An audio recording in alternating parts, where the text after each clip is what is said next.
What's up, guys? It is John from Side Hustle Experiment.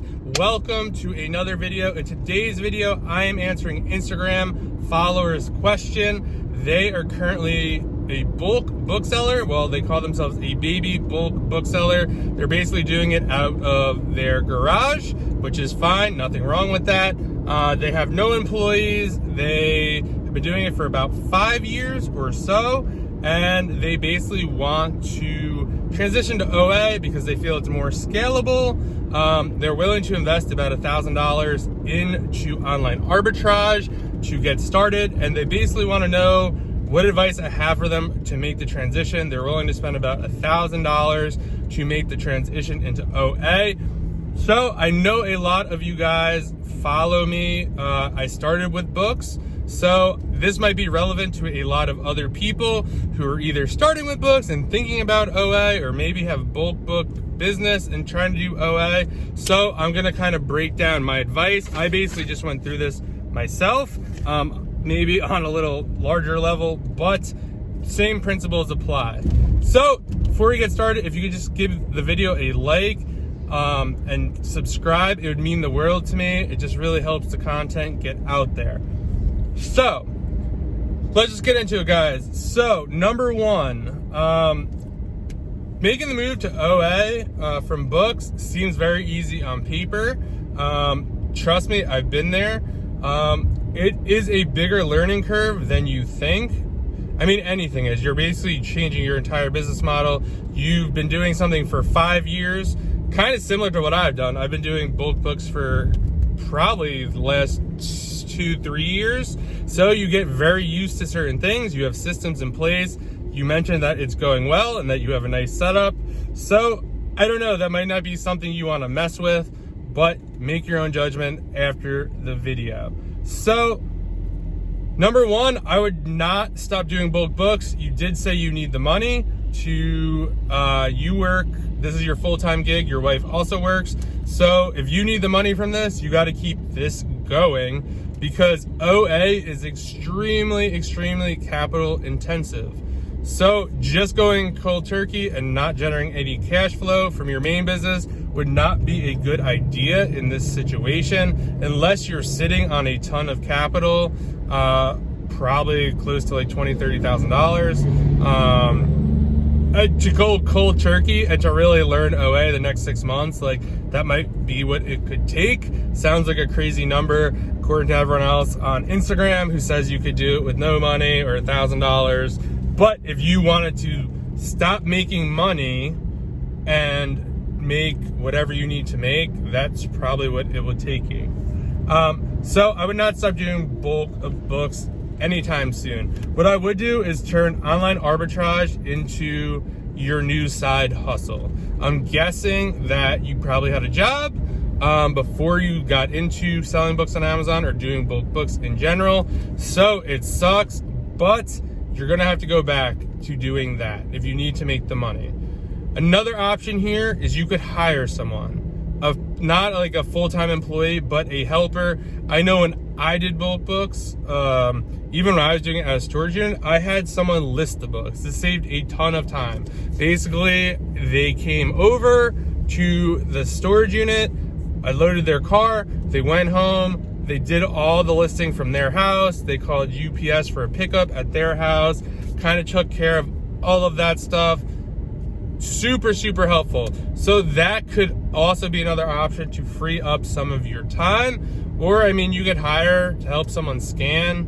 I don't know what kind of volume you're doing, but that is an option. I honestly think that could be one of the best options, is to get someone to help list the books to free up your time to focus on starting to do online arbitrage. That was one of the biggest mistakes I made. I kept everything the same. I didn't bring new help on, and I basically tried to do online arbitrage and my bulk business and my eBay business. And what that resulted in is not hitting spend goals, making bad buying decisions. So I definitely would not suggest that. I basically turned it into a side hustle and kind of had to do it nights and weekends, and that kind of helped a lot. Another thing that you could do in this case is you just focus on OA for 2 to 3 hours a day, and then do your bulk book stuff. So basically this way you definitely get in the OA, because if that's what you want to transition to, that's what you have to focus on. So spending 2 to 3 hours every day, first off, is going to be super important that you do it first, because you're going to do both books during the day, and then you're like, I don't really want to do OA. I'm tired. I'm this, I'm that. I want to have dinner, whatever. So if you're doing OA 3 hours a day, you have to figure out a way to either shorten up your processes when you're scanning, or you just have to let it boil over. Maybe instead of doing 12 Gaylords, I'm guessing you're probably buying about 10 at a time. So maybe instead of buying 10, like getting them all done in a week, maybe you have to do switch to a week and a half, and maybe you're only doing 3 loads. You have to play around with that based on how much money you need to make and take out of the business. So you said you had $1,000. So what I would suggest spending about 500 of that, either, you're not going to like this answer, but into a course or coaching. 2 reasons for this. 1, it's going to save you a lot of time, effort, and energy. Right now, it seems like if you have to do bulk books, you're not really going to have a lot of time. So one of the best routes for this, instead of just doing trial and error and trying to watch YouTube videos in your spare time or figuring this out by yourself, just get a course or get some mentoring / coaching. I personally did this. I would recommend the FBA roadmap. I could drop a link down below. The OA challenge is another great one. Both around, OA challenge isn't running right now, but both probably run about $400. I don't know, in my mind, super worth it. You basically sit there, watch about 20-30 hours worth of content, takes you through all the steps that you'd have to figure out on your own. I know it sounds stupid, like you already sell on Amazon, you already probably have a decently successful business on Amazon doing books, but online arbitrage is much, much different. There is a lot of other intricacies. You have to keep it charts differently. It's just very, very different. And to find that information on random YouTube videos, I like to think I make good YouTube videos, and I have a bunch of videos, but it's really going to be hard to piece together everything you need to kind of really jumpstart it, especially if you don't have a lot of capital to get started. It's best to invest in knowledge so you could go much, much quicker and really turn that money around, that $500. I would say if you didn't go that route and you wanted just to spend the $1,000, there's probably a good chance you were going to lose it. Maybe not, I don't know.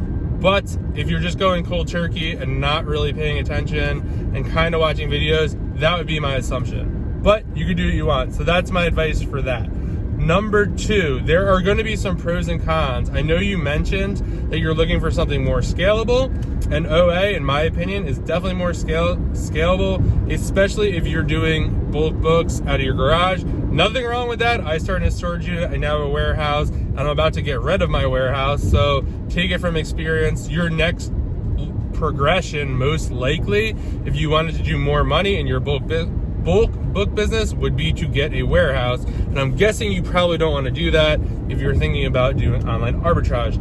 So one thing you're really gonna have to wrap your head around is that you're probably spending about $3,000 or $4,000 on books a month, I would guess. If you're doing probably about 10 Gaylords a week out of your garage, that would be my assumption. You're probably paying anywhere from $750 to about $1,000 a load on average, depending on the situation. So that being said, you are probably, so for me, that's kind of where I was spending. So my spend goal for this month is about $30,000. So about 10 times what I would typically spend in a month doing books. Now, you do not have to start there. We all have different goals. I have a lot more overhead right now in my warehouse, so I definitely need to make more. But that is definitely something to think about. This is OA is very capital intensive. I know you talked about you want something more scalable, and you really, really are tired, or not tired, but you always have to be searching for books and stuff like that. But the same is true in online arbitrage. You always have to be searching for new products.